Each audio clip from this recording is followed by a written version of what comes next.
Hello everyone, this Sunny kitchen. అందరూ ఎలా ఉన్నారండి? ఈరోజు నేను చూపించబోయేది చిన్న పొటాటోస్తో మసాలా కర్రీ అండి. చాలా బాగుంటుందండి ఇది. టమోటా రసంలోకి కానీ పెరుగులోకి కానీ అద్భుతంగా ఉంటుందండి టేస్ట్ మాత్రము. దీనికి నేను ఒక సీక్రెట్ చిన్న మసాలా చూపించున్నానండి. చాలా అంటే చాలా బాగుంటుందండి ఆ పౌడర్ వేయడం వల్ల.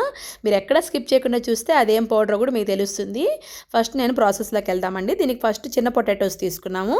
దీన్ని బాగా వాష్ చేసేసుకోవాలండి. దీంట్లో ఎక్కువ మురుకుంటుందండి చిన్న పొటాటోస్లో. బాగా కడిగేసుకోండి. ఇప్పుడు నేను కుక్కర్లో వేసేసుకొని ఒక 6 విజిల్స్ ఇచ్చినానండి. ఎక్కువ మెత్తగా అయిపోని అవసరం లేదండి పొటాటోస్ని, ఎందుకంటే మనం వేయించినప్పుడు విరిగిపోకుండా ఇట్లాగే రౌండ్గా ఉంటే బాగుంటుంది మనకి.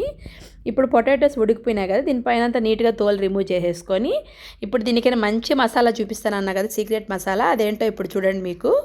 ఇప్పుడు ప్యాన్లో అండి ఫస్ట్ ప్యాన్ పెట్టేసుకొని ఇప్పుడు దీంట్లో 1 టేబుల్ స్పూన్ ధనియాలు, 1 టేబుల్ స్పూన్ జీలకర్ర, 1 టీ స్పూన్ మిరియాలు, 1 టీ స్పూన్ సోంపు, ఒక 2-3 ఎండుమిరపకాయలు, ఒక దాల్చిన చెక్క, ఒక 2 లవంగాలు, 1 టేబుల్ స్పూన్ నువ్వులండి. మీకు అర్థం కాకపోతే నేను డిస్క్రిప్షన్లో నీట్గా ఇస్తానండి, ఒకసారి చెక్ చేయండి. డిస్క్రిప్షన్లో కూడా ఇంగ్రీడియంట్స్ ఇక్కడికి అయిపోలేదండి, ఇంకా వేయాలండి దీంట్లో. నేను లాస్ట్ వరకు చూడండి, ఎక్కడ స్కిప్ చేయకుండా. ఫస్ట్ వీటిని అన్నిటిని వేసేసేయండి. ఇవన్నీ లో ఫ్లేమ్లోనే వేయించుకోవాలండి. హైలో పెట్టారంటే మాడిపోతాయి. లో ఫ్లేమ్లోనే వేయించుకునేసేయండి వీటిల్ని.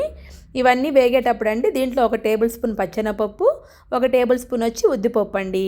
మీకు స్పూన్ మెజర్మెంట్తోనే చెప్తా ఉన్నానండి.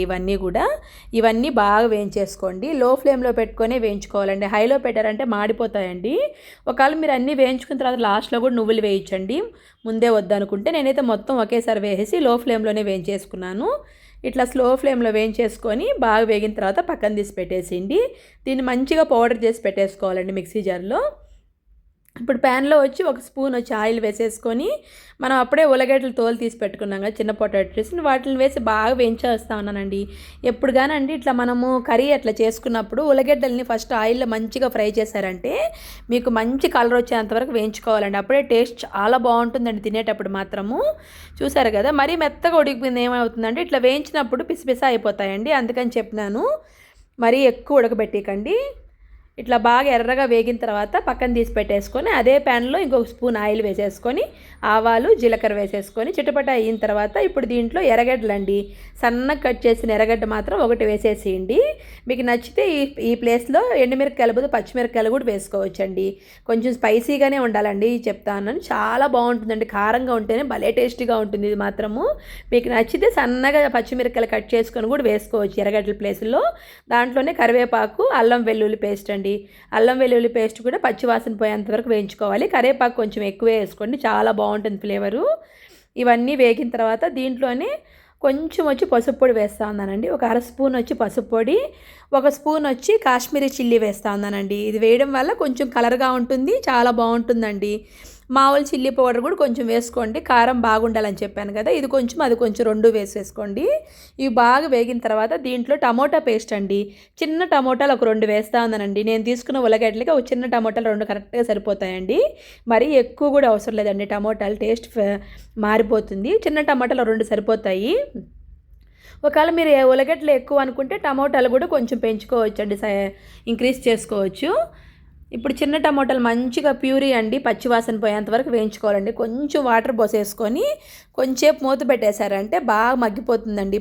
పైన అంతా మనకు ఆయిల్ రిలీజ్ అయ్యేంత వరకు వేయించుకోవాలి. కొంచెం ఉప్పు కూడా అడ్జస్ట్ చేసేసుకోండి ఈ స్టేజ్లో మీరు. ఇప్పుడు చూసుకొని మూత పెట్టేసేయండి, కొంచెంసేపు మగ్గాలండి. బాగా మగ్గాలండి, పచ్చివాసన పోయేంత మగ్గితేనే మీకు మంచి టేస్ట్ వస్తుంది పొటాటో ఫ్రై. చూసారు కదా పైన అంతా ఆయిల్ అంతా ఎంత బాగా రిలీజ్ అయిందో. ఇట్లా రిలీజ్ అయిన వెంటనే బాగా వేయించేసుకోండి మళ్ళీ ఒకసారి. ఇప్పుడు ఏం చేస్తామంటే ఇప్పుడు మంచిగా వేగిపోయింది కదండి మసాలా. ఇప్పుడు ఉల్లగడ్డలు వేసేస్తా ఉన్నానండి, వేయించిన ఉల్లగడ్డలు.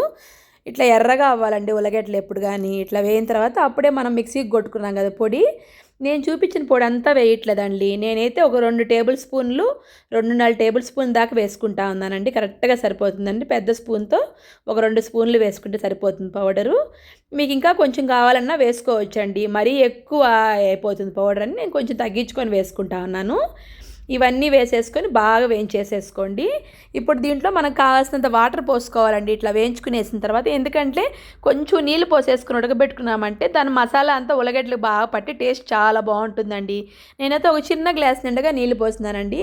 మీకు కొంచెం ఎక్కువే కావాలన్నా పోసుకోవచ్చు, మరీ ఎక్కువ కాదండి, కొంచెం పోసుకోవచ్చు. నేనైతే ఒక చిన్న గ్లాస్తో పోసేసుకొని కొంచెం వదిలేసామంటే లో ఫ్లేమ్లోనే పెట్టేశారంటే బాగా ఉడికిపోతుందండి. పైనంతా ఆయిల్ రిలీజ్ అయిన వెంటనే కొత్తిమీర జల్లుకుంటే సరిపోతుంది.